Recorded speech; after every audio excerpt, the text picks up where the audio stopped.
I was unskilled, and you trained me. I was forgotten, and you reached out to me. I was fatherless, and you nurtured me. I was broken, and you mended me. As Jesus says, whatever you do for the least of these, you do unto me. Support a child in His name through Compassion International at compassion.com/unto me. It's never too early for Lowe's Black Friday deals. Snag some of our biggest savings of the season right now, like 25% off select pre-lit artificial Christmas trees. And get yourself free select DeWalt, Cobalt, or Craftsman tools when you buy a select battery or combo kit before the Black Friday rush. Because everyone loves free stuff, right? Lowe's, we help, you save. Valid through 12/3 while supplies last. Selection varies by location. This Choircast podcast is brought to you by Everly and the Little Red Door, written by Danica L. Rogie and illustrated by Jess Hopt. Join Everly and her friends as they explore the fairy world and learn what it means to be a wonderer, wanderer, explorer, imaginer, dreamer, believer, and good story gatherer. I wrote this children's book to remind kids that being curious and imaginative make life an adventure, and at the end of the day, they hold the power to make their own magic. Everly and the Little Red Door is available now on Amazon or wherever books are sold. The majority of our life is lived in liminal space. And there's this in-between space, this liminal space. This liminality that reveals possibility. I think we're in a liminal moment, but also in a place of transformation. We could actually change as a people. I have great affection for the church and a troubled relationship with it. That can't be the gospel because God said to love our neighbors. Just to be alive in time means that we're on the threshold of the future. Just to begin questioning is so difficult because you have these voices in your ears telling you that you're not a real Christian. We don't know what the future looks like. We have to work it out together. Well, hey, everybody. I am not interviewing someone today. We've had a couple of cancellations, some reschedulings. We got the holiday, and then kind of a family tragedy has hit, and in the extended family. So I thought I'd do something a little bit different. I've been trying to think through some things anyways about what we can do a little bit differently. And I'd like to take a break on the podcast, not from posting videos, but I want to take a break from interviewing people. I've done a lot of interviews over the last 3 years, and it seems like I've learned a whole lot of stuff. You guys got to be like front row seat of my ongoing education. So what I'd like to do for the rest of the year is I don't want to take a break from like posting here or exploring my curiosities. Just take a break from interviewing folks. And then what I'd like to do is process what I have learned so far. And so the next few weeks, they're going to feel a little bit different. And I've got a few questions that I've fielded from some of you. If anybody wants to send in some of your questions about a scripture verse or anything going on in the world, anything theological, I'm going to be taking on some of your questions, kind of like an Ask Me Anything kind of a post, but I am not going to do it all by myself and be like a talking head. I do enough of that because I'm a pastor. What I'd like to do instead is to bring on some guests from the past that I've had a lot of fun with and created some good friendship with. And we're going to just kind of like take on your questions together, like the two of us. So I've asked a few people to do that, and they said yes. But for this week's podcast, I haven't done that yet. And I had some cancellations and all that stuff happen. So instead of having an empty week where there's nothing, this past Sunday, I did a sermon for Christ the King Sunday at my church. And it's based on Psalm 44. And I explained kind of the liturgical calendar and the reign of Christ Sunday and all that. So this is something a little bit different. I'm going to post the video here of me doing a sermon from my church. So you get a little peek at what I say. But this sermon's different because it kind of takes some of the ideas that I've been learning here on the podcast, and it kind of culminated it there. So it's a good start, I think, for the Q&A and the processing and all of that. I think it's going to be a good change in a little bit different direction for the rest of this year.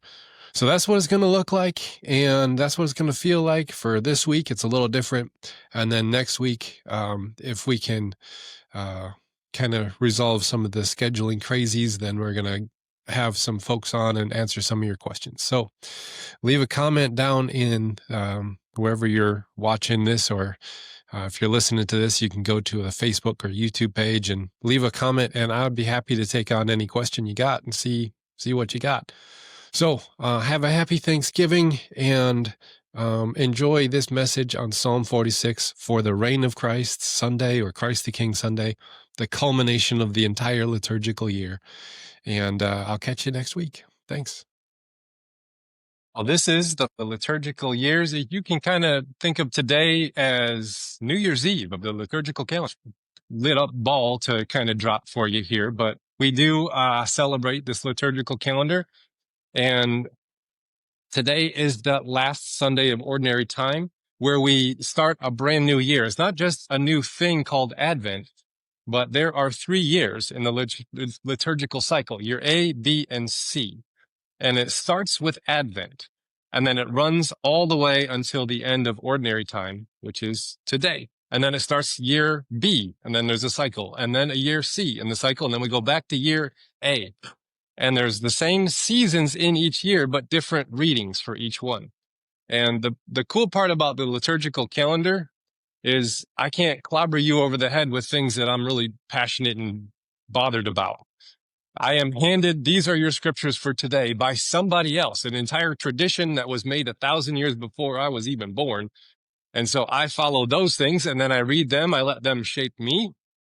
I don't let the news cycles shape what we're talking about on a Sunday. We have a liturgical year and cycle, and I try to communicate things that would be like right in line with what is, on your mind and heart for the time. But we're letting the liturgical cycle shape us and guide us. And there's been some Sundays where I'm looking at a scripture and I'm like, I don't want to do that one. Like, I am not excited about taking this one on. But then I'll dive into it and say, oh, that was really interesting. So it actually helps shape me as well. And Advent is next week. Start a whole new, it's like New Year's Day on the liturgical season. And that is a season that prepares us for Christmas. It used to be Lent. Like Advent used to be like a Lent. Everyone would fast, and they would take all these people through an entire like catechism and then baptize them on the other side. And then it's kind of in our traditions now, it's more happy than Lent is. Lent is like, the desert wanderings and all that kind of stuff of Jesus. Lent is more like we're waiting for the arrival of Christ into our life. So here is the liturgical calendar that I like to use. This graphic here starts with Advent. We have Christmastide. So if you've ever heard that really irritating song, The 12 Days of Christmas, and wondered who in the right minds has 12 days of Christmas, one is enough. That's the liturgical calendar. There's 12 days of literal Christmastide. And it lasts 12 days until Epiphany. And Epiphany is kind of that season where we see the revelation of Christ. The wise men visiting the Christ child is one of those passages that we look at there.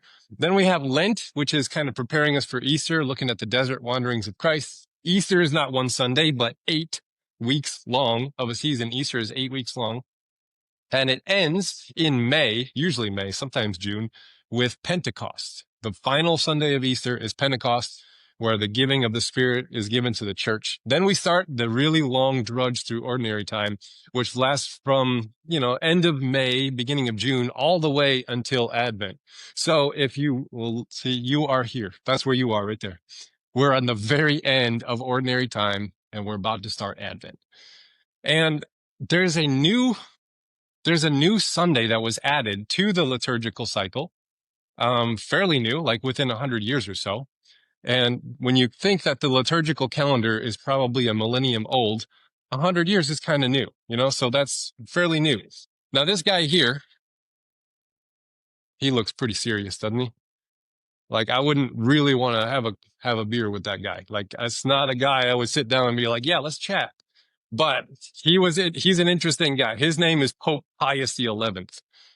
He looks very pious, doesn't he? Like, the glasses, I think, could do it for me. Like those glasses there, I don't know what's going on. But he introduced a new Sunday on the church year. Now, this Pope here, he lived from 1857 to 1939. Anything interesting happened in that time frame? One of the major world wars happened at that time frame. And he was the Pope, his popedom. I don't know if that's the official word. I'm not Catholic, so I don't know. But his popedom lasted from 1922 to 1939 when he passed away. Now, if you understand, like World War I was right around that time frame, and that kind of was a big deal. A lot of people died. It was really bad.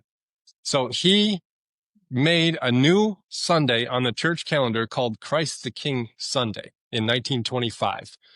And the feast was in response to something that he saw going on in the world in the early 20th century. And this is straight from the Wikipedia page. It was rising secularism and nationalism and totalitarian authoritarian movements. He looked at everything that happened during World War I, and he said, we should probably do something about that in the church. And so what he did was he looked at this rising nationalism with governments and ideologies asserting human authority over like moral and spiritual matters. And he's like, let's take the authority back and put it in the church doors. And then he looked at kind of the fascism of Italy and Nazi Germany and all those other regimes there, and how they were challenging the church's moral authority and the primacy of God in public life. And he decided we need a new church Sunday on the calendar, and he made this one. And he wanted to reaffirm Christ's sovereign authority over individuals, societies, and nations. And he emphasized Christ is king. And this is not something that's a political, earthly sense, but a spiritual, moral, cosmic thing. Something a little bit more mysterious, transcending the temporal powers. That is what he saw after the close of World War I, and decided, let's introduce a new Sunday on the church calendar so we can combat that stuff in the world around us. And that was kind of, the feast was then created to remind us that Christians are loyal to Christ, and that precede any loyalty to any earthly ideologies or empires or anything like that. Our primary identity is in Christ. So he made this thing called Christ the King Sunday. And it kind of moved around on the calendar where it's supposed to be, and then finally landed for the very final Sunday of ordinary time, where it is, that would be today, Christ the King Sunday. And originally it was kind of on the last Sunday of October, just before All Saints Day, which we do All Saints Day here. We kind of light candles to remember those who have passed on. And it was the Sunday just before All Saints Day was going to be Christ the King. But after some reforms in Vatican II and all this stuff, he decided, let's move it to the last Sunday of the liturgical year right before Advent. It's a great way to just conclude the entire church year. The whole theological journey we've been on for an entire year, it concludes with Christ is King, and has brought history to a close in his resurrection. And it's just, it kind of frames that liturgical year with that piece. It's kind of the closing piece, and the curtains close, and it's like the end of the show. Christ is King. That was great. And then next Sunday, we begin a brand new year, and it's Advent, and we're preparing for the arrival of Christ again. And so that's why we have Christ the King Sunday as the final Sunday of the liturgical calendar of the ordinary time. It was right there, because a pope was like, there's a lot of stuff going on in the world. We should probably do some things theologically and organize our worship around some other things. And so I think it's still an important Sunday to recognize and to have for us. So today we're going to dive into Psalm 46. What does that have to do with the reign of Christ, the rule of Christ, and Christ's kingship over all of the cosmic creation? What does that have to do with that? That was the question for me, diving into it. This is a very common psalm. Like if you probably were a youth group in the 90s, maybe at a youth group, you probably bought for Mother's Day from Family Christian Bookstore a little coffee mug that said, "Be still and know that I am God." You're like, there we go. That is perfect, right? That's in this psalm. It's one of the more famous lines in this psalm. But I dove into it. I'm like, what does that actually mean? What is he saying? I found some really interesting things. So let's dive into it. The psalm communicates like the world is quaking. So this psalmist here, remember, the Psalms are the hymn books of the ancient people of Israel. They're the one, they would open it up and they would sing them. And so we don't read them, they would sing them. We lost all the music for them. We don't know what they are. But in one of these Psalms, I think today there was the word Selah in there. It's like sometimes you'll just see the word Selah in the middle of a Psalm. You're like, what is that? Chris asked me what it was. And I'm like, you know how in music you have that rest piece and everything kind of pauses for a minute? That's what that means. He's like, it literally means don't read this then. Like, yeah. Supposed to just kind of pause for a minute. It's a musical rest.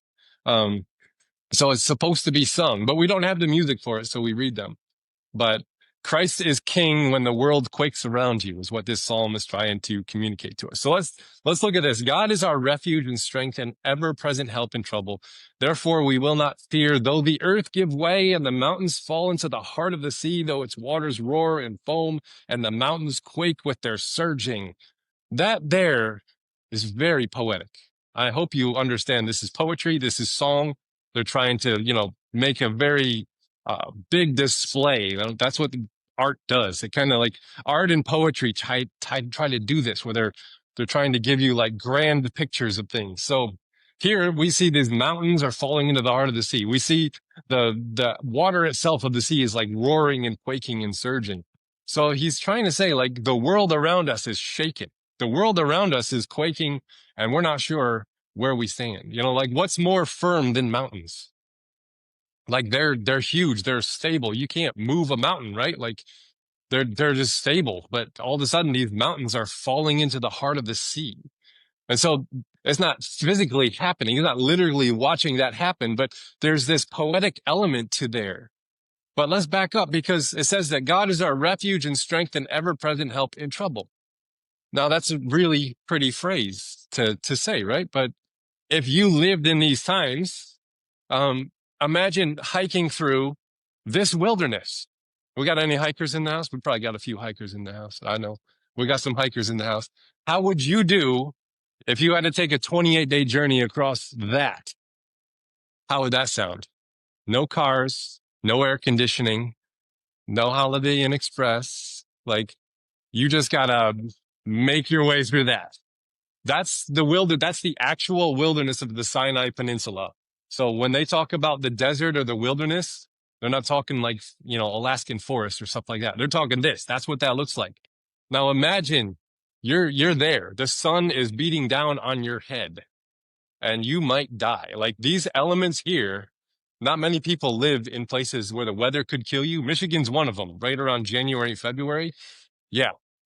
That's the opposite problem here, though. I would want a warm refuge in January or February, right? There, they got the opposite problem. It's hot, it's arid, it's dry. And so any kind of refuge you can find on your journey, which is most likely going to be on foot, good Lord, that's going to be great. Any shade, any oasis, any streams, any valleys, any towns, any wells that are dug would provide a wonderful relief from the life-threatening elements of this wilderness. Now, David spent a lot of time running from King Saul in these wilderness right here. And so when he's writing these Psalms of there's a refuge here, there is an actual refuge he stumbled upon. Like, there's a picture of it. It's called En-Gedi. Now, how would you feel if you saw that in the middle of that? It's like, oh, good Lord. Yes, I'm going to jump right into that water, right? Like there is the water is flowing. There's a little waterfall there. So you're sure the water is not stagnant. It doesn't have like nasty bacteria that's going to make you sick or something. You got flowing water. So it's hard for bacteria to grow in there. They called those living waters. And so you stumble upon this in the middle of that and you're like, oh man, I'm not going to die today. This is great. So when it says that God is our refuge, a very present help in trouble, like, imagine that. That's what David is picturing in his mind. He's walking through the wilderness, not sure where his next glass of water is going to come from. And he stumbles upon this oasis called the En-Gedi. And he's like, wow. And he says, God's like that. Like that is what this is what God is like. I'm walking through the arid, dry wilderness that could kill me. But then I stumbled upon this place and I can take a rest. I can refresh. I can get some water. I can cool off. I cannot die today, right? So the psalmist is poetically comparing God to this life-saving refuge right here. Like that would just be one. So that's the image in our mind. When we think of a refuge, like, we don't really have a lot that we're running from. We don't have, like, in our country, we're fairly safe. We're one of the most secure, safe places. Like, I don't feel like my life is threatened when I go outside, whether by elements or war or whatever. We have enough food. I got me a car. Sure, the heat doesn't work on the floor, but I got heated socks coming today. You know, I got 304,000 miles on my car. I am not investing in the heat system. I'd rather buy heated socks. So, you know, it's like, we don't really have that life-threatening place unless you just get lost out in the cold in January or something. But then stumbling upon a refuge, we don't know the experience of walking through that wilderness and then coming upon this and saying, my goodness, this was me. This must be what God is like. So this experience here comes out of in a song, like, though my world is shaking and falling apart, and I'm not sure, like, the mountains I thought were the most stable thing in the world, and now those are falling in the ocean. Like, my world is shaking. The experience of God in the midst of the world shaking thing is like this oasis here, somehow. How? How does that happen? Like, I'm sure you've had your world shaken up. And then you think to yourself, well, God is my refuge. Okay, how? Like, how does that actually work? How does God become a refuge to you when your world's shaking? Most of us, like, live in our heads. Like, we have ideas about God, and then we try to comfort ourselves with our ideas about God. Are you catching this? Like, God is a refuge. That's an idea I have. So my world is trembling and quaking. So if I just say that idea enough, I'll believe it, and then I'll be okay. And that's not how David experienced God at all. It wasn't an idea. He's like, I have found God in the Engedi. Like, here he is. So when the world is falling apart, the psalmist doesn't ignore the troubles of life in this thing. Like, no, mountains are quaking. They're falling into the sea. Everything's giving way. And it is crazy. It's a lot of times we try to deny the troubles around us to make ourselves feel better. And there's a phrase called spiritual bypassing that we are very good at as Christians. Whereas the world's quaking around us and everything's shaking and everything's full. And then instead of acknowledge the reality of the difficulty of things, we try to cliche it away with a happy, positive phrase. That probably is true in an idea form, but it doesn't take on the reality of this moment and how hard it is. You ever encounter that? You're like, I would like to believe that God is a refuge. I would like to believe that God is help in trouble. But at the same time, I got all this stuff going on. How is it going to actually work? And no matter how much your brain tells your body that God is your refuge and you are safe and everything's okay, your body does not hear that. Nervous systems do what they're going to do, right? Y'all have a nervous system? Is it nervous? Yeah, they call it nervous system for a reason. Like, our nervous systems are on overload these days and everything is like, and it doesn't matter the ideas you have in your head, your nervous system will not listen to your brain because it doesn't have a brain consciousness to it. It's its own thing. It's disconnected from that. It's like, I'm not going to listen to your ideas in your head. I am looking for the threats out there and I'm trying to keep us safe. And so our nervous systems get into fight or flight modes when they get really amplified. And you've heard that, fight, flight, or freeze. Those are the things.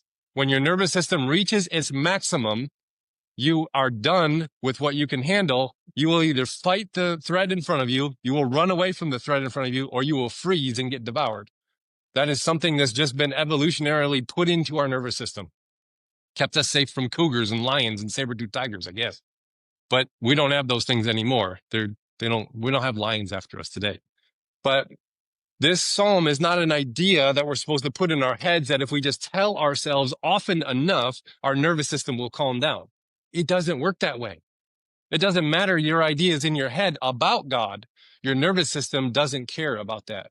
So the experience of God is not the experience of an idea you have about God in your mind that you try to regulate your nervous system with. It doesn't work that way. You have to embody the trust that you're thinking about. So the idea is important. Ideas are important. They have to be in your brain. They're good to have ideas.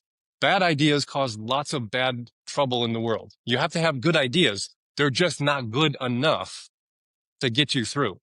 So you have to regulate your nervous system with your body. And that's where we talk about the word becomes flesh. That's what John said about Jesus. This idea, the logos, the idea that God is out there becomes flesh in the person of Christ. God embodies himself in this world. And then we take that enfleshment idea and turn it back into an idea. Or fleshment body, put it back into an idea. God is a refuge. God is a refuge. Okay, everything's crazy, but God is a refuge. I should be fine. Why am I not fine? Am I making sense yet? All right. That there is your nervous system disconnected from your brain, and it needs something else. God is found in not just the ideas we have about God, but in the experiences that soothe your soul. A walk in the woods. Sometimes you're just a little bit stressed and overwhelmed with life. It's time to go for a walk.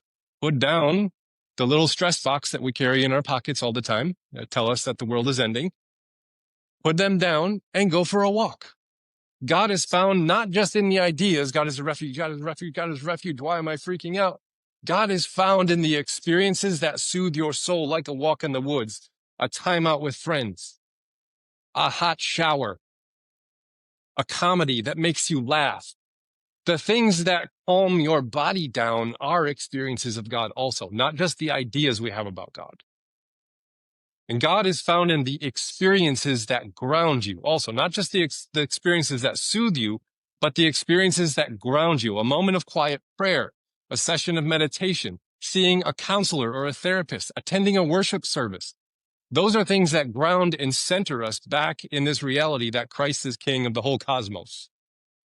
And then we go back out and, the world tells us other things. Oh, the mountains are shaking and everything's going wrong, right? Fear is absolutely real. Anxiety is real.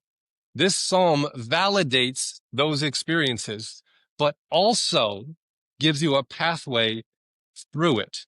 That's what we're missing in a lot of Western religion. As we've made everything into an idea that we're supposed to agree with, but we have no pathway with which to walk on to then embody those ideas in the world. And that's a very Western thing. It's not found in the Bible. The Bible is like, do these things and you will experience this stuff. That's what the Bible says, a lot of that, right? And so if we want to deal with our fear and anxiety when the world is quaking around us, we don't just have to tell ourselves ideas about God. We have to encounter God in the experiences that soothe us, regulate us, and ground us back in this world, back in our bodies, back in the present moment. That's why we light a candle. The candle says God is here. And our minds tell us, yeah, but what about, this week coming up? We got to prepare for Thanksgiving and cook this and travel there. And we're going to see so-and-so at the party. And then we're going to have to talk about this. And that's going to be awkward. And our brain leaves the present moment, jumps into the future and starts worrying about what's not yet here. And you know what? God will be there too, but God is here. And so we can stay here and we can prep for then by staying in the here and in the now. And so when everything shakes, trust actually can become a revolution, because trust isn't just an idea in agreeing that God is a refuge. Trust is finding God in the actual refuges that ground us and soothe us and give our nervous systems a break from the craziness of this world. I like what Katie Cannon said. Our faith is made real in the tension of survival, resistance, and hope, not in the ideas that we have about God. Those are great. Have your ideas. But if they don't work in the way that you live your life, then you're living in your head and they're never going to get back on the ground. You're never going to make connection of faith with life. It'll always just be this idea in our heads. And it has to be better than that. We have to have a pathway to walk on. That's why they called Christians followers of the way back in the book of Acts. Like, oh yeah, they live that way that Jesus taught them to live. Jesus didn't say, here's a whole bunch of information you need to cram in your skull about what's true about God. Now go and teach everyone else to agree with you about those things. He said, teach them to do the things I've commanded you to do.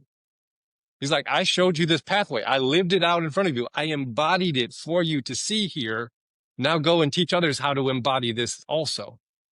It's more than an idea. We need to believe that, because this psalm then talks about this steady river. It says, There is a river whose streams make glad the city of God, a holy place where the Most High dwells. God is within her. Talking about Jerusalem. That was their capital city where the temple was and all that stuff. So it talks about how there's nations are in uproar and kingdoms are falling and all this stuff is going on. But there's this river at the heart of the city. Why would they use this image of the river? Now, here's a map of modern day Egypt. What does this have to do with Jerusalem? You're going to see in a minute. Notice the straight lines, 90-degree angle down at the bottom corner. Overall, kind of a box shape, right? It almost looks like Wyoming, except this little, it's a little bit wiggly over there. But that's modern day Egypt. It's kind of like very, very straight. Here's ancient Egypt. A little bit different shaped, isn't it? What is that shaped around? Anybody see a blue thing? Is there, as they said, denial is not just a river in Egypt.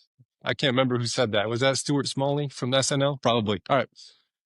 They had to, in the desert, be around water. So the Egyptians built their entire large nation right along the riverbanks all the way down. That's just how it worked in the ancient days. You had to stay near water or you would die. You had to dig a well, but a civilization that was the largest and most powerful in the early ancient Egypt world, like that had to be around the Nile River because you got to have your crops, you got to have your livestock fed, that had to be a river. So this river became known as a source of stability, a source of life, a source of food, a source of, this is how we stay alive, is we need to be around water, have to be close to water. And so the symbol of the river going through Jerusalem is this image of God is like this river. The original Garden of Eden story back in Genesis had like 4 rivers in it. It's like all these rivers are, coming here. So notice the experience of God for this psalmist is not an idea, but a physical thing in the physical world, a refuge, a river. God is a sense of strength in the midst of trouble, like an experience of help when needed. God's not merely an idea in the psalmist's head, but God is like this river running through it that keeps us alive. And God is more than this idea of, oh yeah, he's a refuge and a help, right? God is the river of life in the middle of our chaos is what the psalmist is trying to say. God is with the psalmist, not in some invisible idea as an invisible man in the sky that sometimes comes in and intervenes and makes your world okay, but most of the time doesn't. And you're like, why? What's going on, right? And then we just theologically cliche that away, and then we deny the reality of our experience. God is not this invisible idea. God is woven through the fabric of your reality. And if you can get out of your own head yelling at you about it, how you're not good enough or smart enough, or gosh darn it, people do like you. I'm on an SNL kick today. Sorry about that. You can find this still place. Like sometimes you need lots of help to find it, but once you know the pathway to the place, the still place in your soul, you can follow it whenever you have need. That's what this psalmist is saying. I know how to calm down my nervous system when it's overworked. And it's not merely thinking thoughts about God, but I actually have a pathway and practice.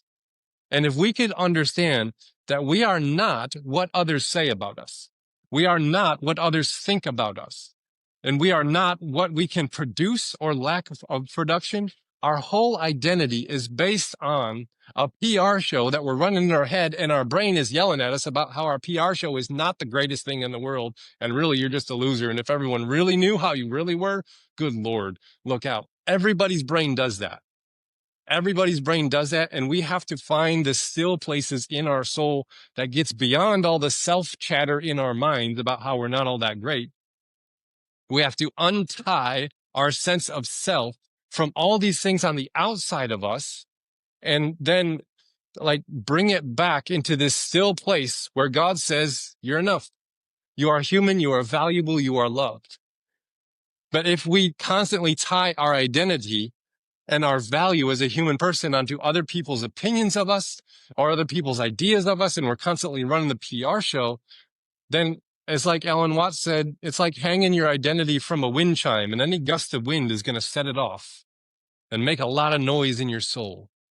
And you need to find those still places because God is woven through the fabric of your very reality. It's not somewhere far off where you can't find or understand or know. Like God is here in the midst of your reality. When you experience those experiences that calm you down, that center you, that ground you, you have experienced God. When you have an experience of great love, you have an experience of God. When you are in the midst of great suffering and you find the strength to just take one more step, you have found the experience of God. It is not an idea. It is an embodiment of a way of living in the present world. And yes, there are some ideas that help us along the way, but it does not primarily operate inside of our skulls. I like what one of the best thinkers out there today, Ilia Delio, she's a scientist and a nun in the Franciscan order. She's amazing. She says, divine life flows like a river at the heart of the universe. Like God's life is flowing through the entire universe and moving and shaping all of creation in its evolution towards wherever we're going. God is actively at work in all of our lives, in all of creation. But then this last part is the most well-known part of the psalm. Be still and know that I am God, right? Maybe some of you have a coffee cup with that saying on it. You know, someone gave you as a gift or whatever. What's this actually talking about, though? Here's the passage here. Come and see what the Lord has done, the desolations he has brought on the earth. That's a great line. He makes wars cease to the end of the earth. He breaks the bows and shatters the spear. He burns the shields with fire. And then he says, be still and know that I am God. Now, I didn't put that first phrase on that Mother's Day card I got my mom back in the 90s. Come see the desolations the Lord has brought to the earth. That was not on that Mother's Day card. I can tell you that much. But what is he actually talking about? This Hebrew word here is great. Be still and know that I am God. So there's a story in Samuel where the King Saul he was the first king, but he was not a great king at all. And there was a clear command from God, do this, don't do this. It was like there was a war command. I don't like to talk about the war stuff very much, but he's like, kill everybody, even the animals. And what he did was he took all the animals and he's like, hey, we keep these. And so the prophet Samuel comes in and Saul was like, hey, check it out. We won and I kept all the animals. And Samuel then looks at Saul and interrupts him and says the words, be still. Now, I can assure you he was probably pretty angry when he saw what was going on. So the word be still could be translated, shut up. So if you ever got this for your, as a Mother's Day card or something, your kids told you to shut up. Hey, shut up and know that God is God, would you? So it's actually like a harsh phrase. Like, it's not just be still and calm no, it's like, shush. Michael Jordan, I think, said it best when he said, stop it, get some help. Like, this is what, if you remember that 80s commercial. In a tribal war culture during the Iron Age, God was seen as the one who stops the wars and conflicts that brought so much suffering into existence. God is pictured poetically swooping in, breaking the weapons of warring humans, burning the shields, and making war stop. And he uses the phrase, cut it out. You guys aren't God. I am God. Stop it. That's what he's saying. So it's not this like, oh, be still and glorious and wonderful. You can get there eventually, but yes, but the original translated is going to be more like, shush, shut up, stop it. Stop making war. Stop killing people. Stop being so violent. Stop being so, dominating. It's like God is coming in and saying, no, you're not God. I'm God. So that's this psalm. God's arrival brings wars to a close. Now, we're not experiencing a lot of war, like violence. There's nobody here is in threat of being shot on your way home or something like that. But we have a war inside of us. We have this war between the person that tells us, like, hey, you're not a very good person and you ought to be doing a lot better than you are. And then that person that's like, but I am loved and accepted by God.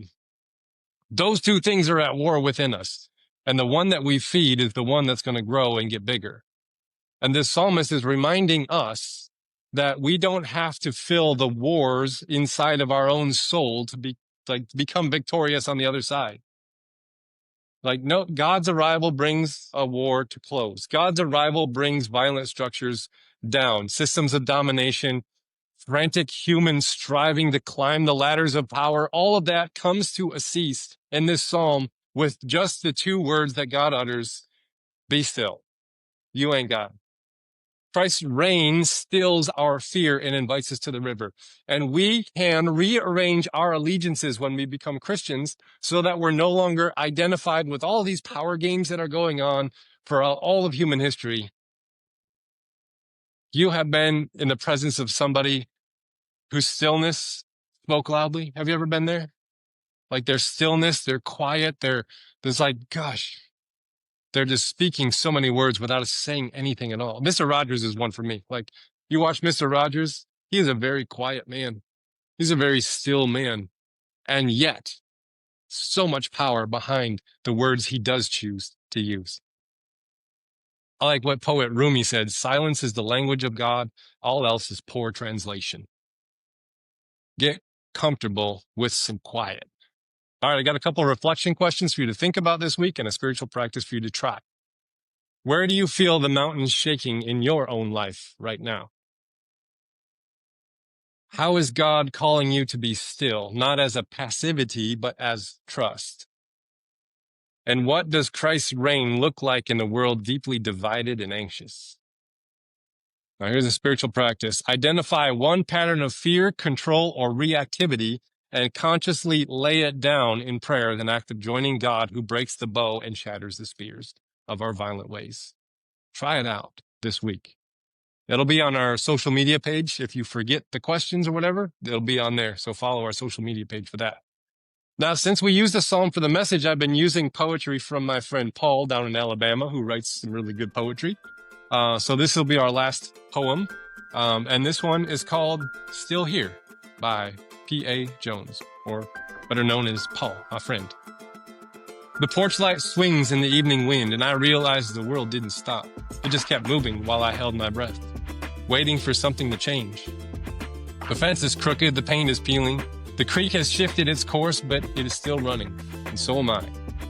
I sit in the quiet, hands on my knees, watching the shadows lengthen, counting the small mercies that come without fanfare.